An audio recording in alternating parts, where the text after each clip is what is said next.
Salut les petits lapins. Bon, j'espère que vous allez bien. Comme d'habitude, on se retrouve dans l'endroit névralgique, le point culminant de l'autonomie, l'atelier. Alors, tout simplement parce que on va faire une petite vidéo là sur ce qu'on a fait chez une petite vidéo chez notre ami Monsieur P, on va l'appeler Monsieur P, qui habite pas très loin de chez nous et chez qui on va donner des coups de main. Et donc là, comme je vous avais expliqué, on est sur plusieurs choses en même temps. La création, donc, la mise en place de tout un kit solaire. Et vu que on navigue entre la pluie et le beau temps, on fait en même temps son atelier dans le garage.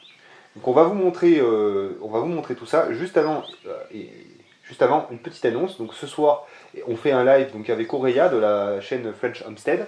Donc encore une fois, vous savez, c'est un peu des études de cas, c'est-à-dire qu'on parle de la personne, de son projet, de ce qui l'a amené à faire ça.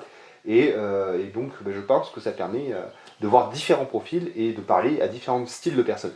Donc n'hésitez pas à participer à ce live. Pareil, parlez-en autour de vous, partagez. Je pense vraiment que voilà, c'est des choses qui sont intéressantes. On essaie vraiment de faire des choses intéressantes, d'amener l'autonomie à un autre niveau et de faire en sorte qu'on travaille ensemble dessus. Vraiment, j'ai vraiment une logique en fait de créer un mouvement, d'aider. Voilà, c'est vraiment ça. Donc, faites en sorte de partager tout ça et qu'ensemble, on accède à de plus en plus d'autonomie et qu'on s'en sorte de mieux en mieux. Voilà. Bref, je vais parler un petit peu de l'atelier parce que pour moi, vous savez que c'est vraiment la base. Quand on va démarrer un projet d'autonomie, bien souvent, on arrive dans un nouvel endroit, dans une maison dans laquelle il va y avoir des choses à faire. Et il y a une méthode à appliquer. On n'arrive pas comme ça à poser des outils n'importe où, à faire n'importe quoi, n'importe comment. Si on veut être efficace, si on veut avancer correctement, il faut être organisé, il faut avoir une méthode. Si vous arrivez en mode Tintin à casquette et cheveux longs, ça n'ira jamais. Vous voyez bien ce que je veux dire. Hein. Ça n'ira jamais, vous allez faire de la merde. C'est pas possible. Et je trouve que la maison de Monsieur P est une belle synthèse en fait de tout ça. C'est-à-dire qu'ils arrivent après des gens qui ont échoué par manque de méthode, par manque de structure. Parce que vous verrez, je ne sais pas si je pourrais le filmer, mais dans cette maison, tout a été jeté. Voilà, c'est-à-dire que tout a été fait n'importe comment, pas fini, et ça ne pouvait pas faire. De toute façon, quand on voit ce qui a été fait, on sait pourquoi il y a eu cet échec. C'est obligé. Il n'y a rien qui tient la route, il y a tout à refaire. Et le peu qui a été fait est à reprendre. Voilà. Bon, bref, quand vous allez arriver dans un milieu, dans un endroit, vous allez acheter tout ça, la première, même si vous avez envie de planter des arbres, des machins, des trucs, parce que ça, vous savez, on aura l'occasion d'en reparler de ces conneries-là aussi, vous arrivez, vous aménagez un endroit pour poser vos outils, pour travailler, c'est la base de tout.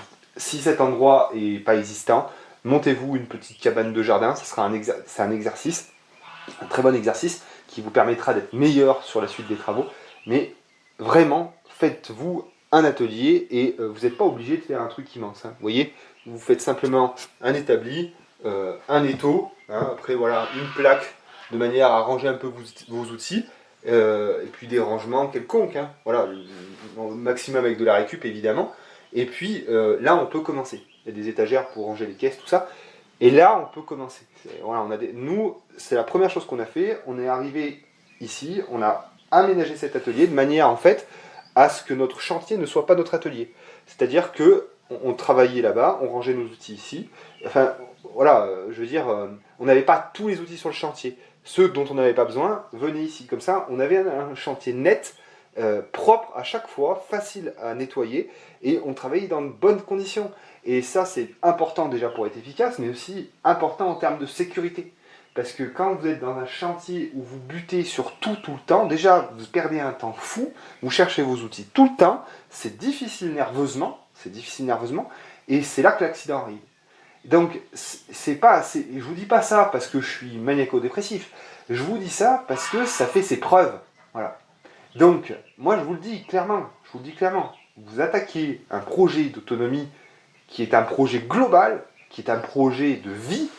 Vous ne pouvez pas être un amateur. Vous ne pouvez pas faire n'importe quoi. Il va falloir être structuré. Ça n'est pas, je vous le dis clairement, ça n'est pas un projet pour des branques. Vraiment. Ça n'est pas un projet pour des gens voilà, si vous voulez continuer d'être dans l'illusion, il y a des chaînes qui sont faites pour ça. Nous ici, on veut que les gens réussissent. Et je vais vous dire des choses qui ne vont pas vous plaire, mais il faut que ce soit rangé, il faut que ce soit ordonné, et il faut que vous soyez un individu structuré et carré. Sinon, c'est pas possible. Vraiment, c'est pas possible. Voilà. Donc là, c'est pour la petite parenthèse. Donc, l'aménagement d'un atelier, pour moi, est la première chose à faire. Et ensuite, il y a aussi quelque chose que j'avais envie de dire. Ça se fait un peu plus tard, et ça peut justement se concilier avec l'atelier.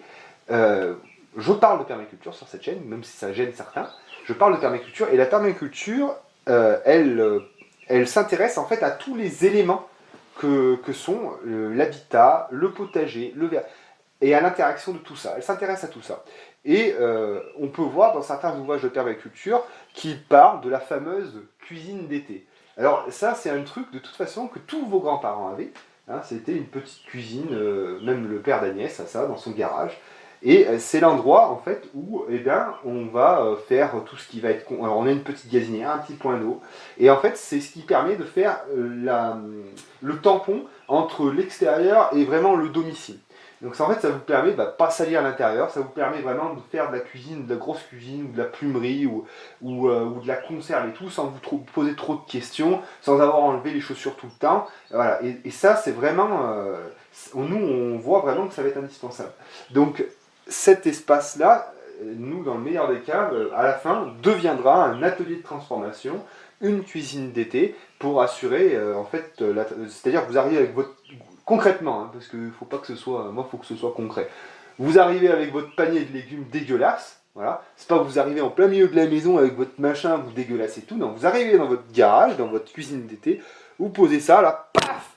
Vous arrivez avec vos légumes plein de boue dans l'évier, vous nettoyez ça, tac, tac, vous n'en avez rien à foutre. Vous êtes dans une cuisine d'été, dans un truc on n'a pas le même niveau en fait d'exigence en termes de propreté dans une cuisine d'été qu'à l'intérieur. Voilà. Et c'est vraiment ça, quoi. Voilà. Donc la cuisine d'été, je pense, c'est vraiment un truc auquel il va falloir revenir, réfléchir, parce que logistiquement, c'est hyper intéressant. Voilà. Je pense que j'en ai dit pas mal, je pense. Tu vois autre chose, Agnès, ou pas? Non, c'est pas mal, là. Voilà. Bon, je vous laisserai donc avec les images de ce qu'on a fait avec mon ami Monsieur P. Et voilà, donc il s'agit d'un petit point d'eau. Et là, encore une fois, c'est justement bien fait, puisque, encore une fois, c'est une pièce qui est directement accessible de l'extérieur, avec une porte qui va donner sur l'intérieur. D'ailleurs, nous, c'est ce qui nous manquerait, ce serait d'avoir une porte qui donnait directement à l'intérieur. Bon, nous, c'est assez proche, mais bon. Bref, donc un point d'eau, tout un mur qu'on a doublé en OSB, donc une ossature bois fixée donc aux pierres avec des équerres, tout ça. Après, donc on vient barder en OSB. On a passé évidemment beaucoup de prises électriques, hein, parce qu'on est dans un atelier, on a besoin d'outillage. Mais je vous ferai tout ça en voix off, vous allez voir. Et puis voilà. Donc, toujours la même chose. C'est toujours pareil, je sais bien, je rabâche, je suis chiant, je dis toujours la même chose. Mais il faut que ça s'imprime, il faut que ça fasse son chemin, en fait, dans le milieu de l'autonomie, l'ordre, vraiment le pratique et le travail bien fait. C'est des projets qui sont trop importants pour être faits à la manière olé olé, quoi. C'est pas possible. Voilà. Donc, mes petits lapins, je vous dis à ce soir. J'espère que cette vidéo vous a plu, même si c'est un peu du je donne des leçons, mais je suis désolé, je vois autour de moi beaucoup de gens qui se plantent par justement manque de travail, manque de rigueur et manque d'organisation. Donc c'est quelque chose que je répéterai jusqu'à temps que j'ai autour de moi et dans mon champ de vision des gens qui sont carrés. Voilà. Alors, devenez ces gens carrés, travaillez dur, travaillez fort, travaillez bien, surtout travaillez bien, ça vraiment travaillez bien. Et à ce soir. Allez, bisous mes petits lapins. Voilà mes petits lapins. Donc nous voilà chez mon ami Monsieur P. Et on peut voir un peu tout le boulot qu'on a fait. Donc j'ai pas de avant-après parce que voilà. Bon. Mais j'avais mis quelques photos quand même. Donc vous voyez, tout ça, ça n'y était pas. Il n'y avait rien, il y avait juste le mur en pierre qui était derrière. Il y avait de la gaine qui sortait de partout. Parce que comme on va voir un petit peu, tout a été entamé, rien n'a été fini. Voilà, cette maison, il y a pas mal de boulot, mais bon, ça se fait, tout se fait, hein. Donc voilà, donc du coup, on a créé toute cette cloison, donc on a monté une ossature bois qu'on a fixée avec des équerres en fait aux pierres, et puis après, ben, on est venu mettre notre OSB.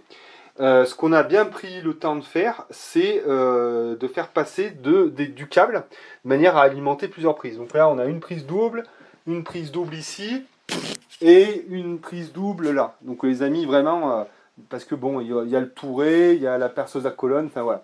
Donc du coup, ce qu'on a fait, et ça c'est bien, enfin, j'aime bien, il m'a permis de travailler avec alors je dis la marque parce que c'est comme ça, avec du Legrand. Alors là, quand on travaille, on fait du boulot en électricité, c'est du Legrand, du Schneider, il y a du Hager aussi, mais on prend pas le reste, c'est de la saloperie, hein. Pareil pour les Wago, on prend la marque Wago, sinon c'est de la saloperie.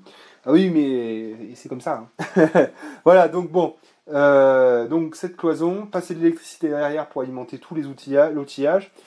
Il s'était acheté des plateaux en sapin, on a fait des ossatures, donc pour avoir un grand espace de travail comme ça. Et il avait un évier de récup, mitigeur de récup et puis un plan de travail récup. Donc on a installé tout ça, voilà, avec des tuyaux PER. Donc là c'était le chantier, le PER arrivait n'importe comment, donc on y a mis bien propre. Bon, bah, on a tout fait hein, finalement, voilà. Des carreaux de récup aussi. Alors le collage des carreaux sur USB c'est particulier. Normalement il faut tout un tintouin. Moi je me suis pas fait chier. Colle polymère, c'est une colle flexible, ça colle tout. Pour ça, c'est largement suffisant. Allez pas faire une salle de bain comme ça. Là, on est dans un atelier. On peut se permettre du bricolage, hein, parce que sinon, c'est primaire d'accrochage, colle flexible, colle à carrelage flexible, même natte de désolidarisation.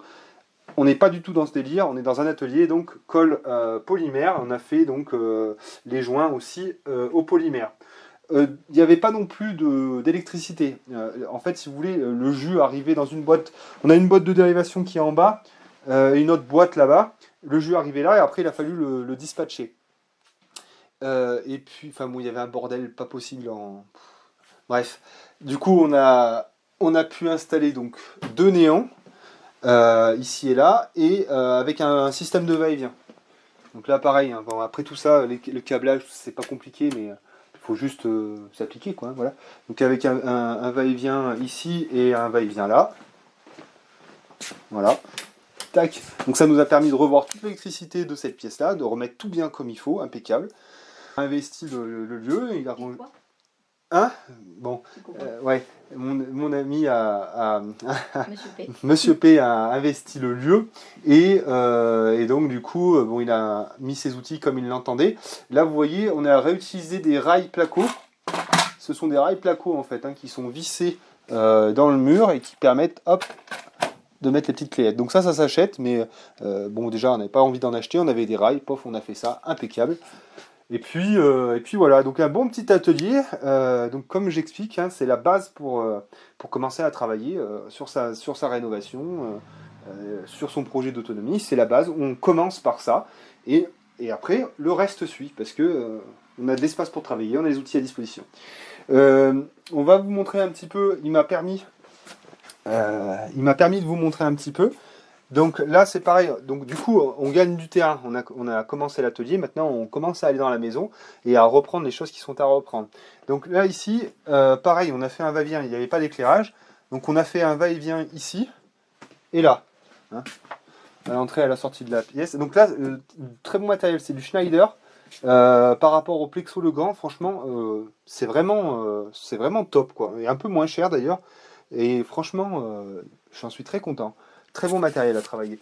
Voilà, donc bon après il y avait du câble et tout qui arrivait, donc on a tout mis à peu près net. Il nous manquait un peu de tubirelle, mais on a vraiment fait du bon boulot.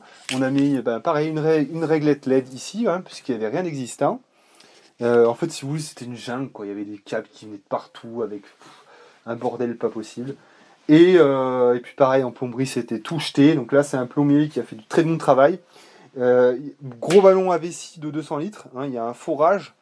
Donc après ça arrive en pression là-dedans, et puis ça dessert la maison.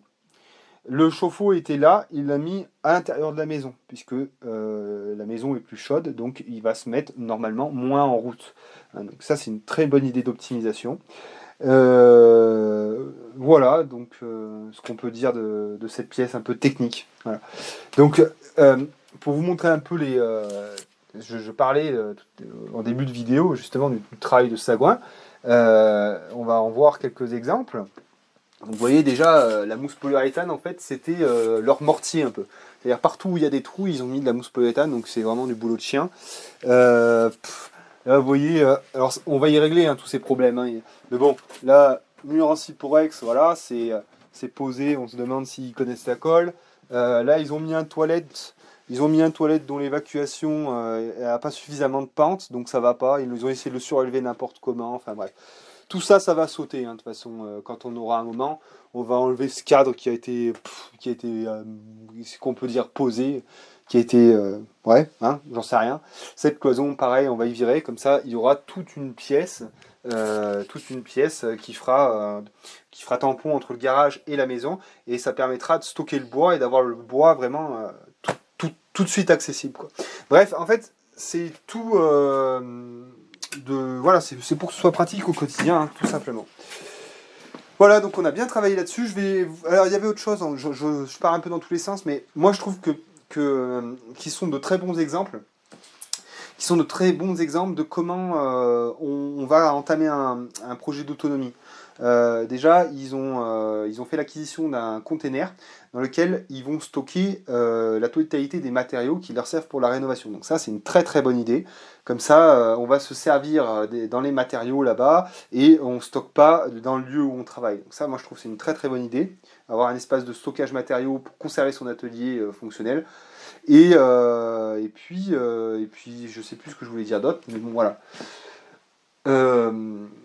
On va aller voir aussi l'installation photovoltaïque qu'on est en train de faire. Donc on va aller dehors vite fait, vous montrer là pour l'instant le terrassement qu'il fait, puisqu'on le met, on va le mettre sur chevalet, les panneaux photovoltaïques on les met sur chevalet et on va vous montrer les terrasses. Voilà, donc là du coup c'est là où on va installer les panneaux photovoltaïques. Donc tout ça, ça a été décaissé à la main.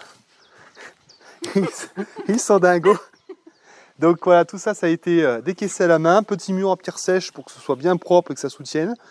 Des plots en ciment à intervalles réguliers. Et après, on va venir fixer donc, les espèces d'équerres. Enfin bon, fixer tous les panneaux. Donc il y a 18 panneaux. Hein. Donc en 2 terrasses. Donc là, on voit que la deuxième est en cours de réalisation. Voilà. Donc là, ça sera hyper bien exposé. C'est impeccable.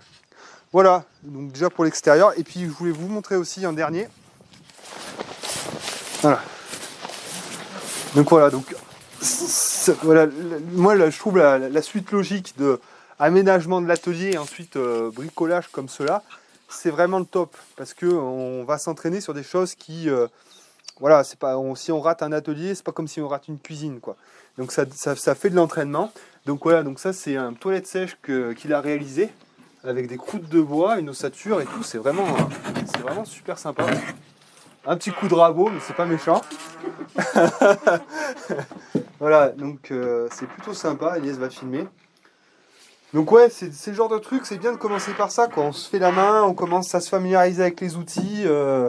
C'est des bricolages de base, mais qui permettent vraiment de se lancer, quoi.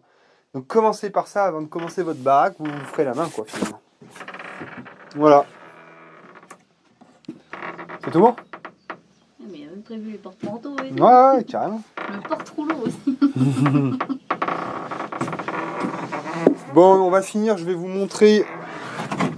Hop, on va finir, je vais vous montrer donc l'installation photovoltaïque à l'intérieur de la maison, hein, puisqu'il va nous falloir creuser une tranchée pour partir donc des terrasses que vous avez vues pour regagner la cave dans laquelle on a tout installé. Donc on y va tout de suite.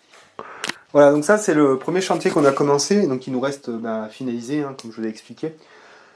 Voilà, donc on a fait pas mal de choses au final, hein, parce que je vous explique à chaque fois qu'on arrive dans une pièce, il y a pas mal de petites choses à reprendre.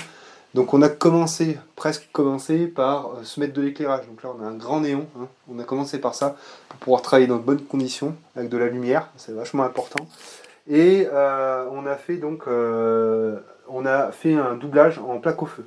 Donc on a mis rail placo, là pareil, hein, fourrure, peinture. Donc là il s'agit de placo feu, bande, peinture blanche, hein, qu'on ait un support impeccable. On est proche tout à fait à côté du tableau électrique. Et donc voilà. une installation claire, lisible, c'est surtout ça le plus... Alors je dis pas que c'est parfait, je dis qu'on fait notre mieux et il faut que ce soit vraiment lisible.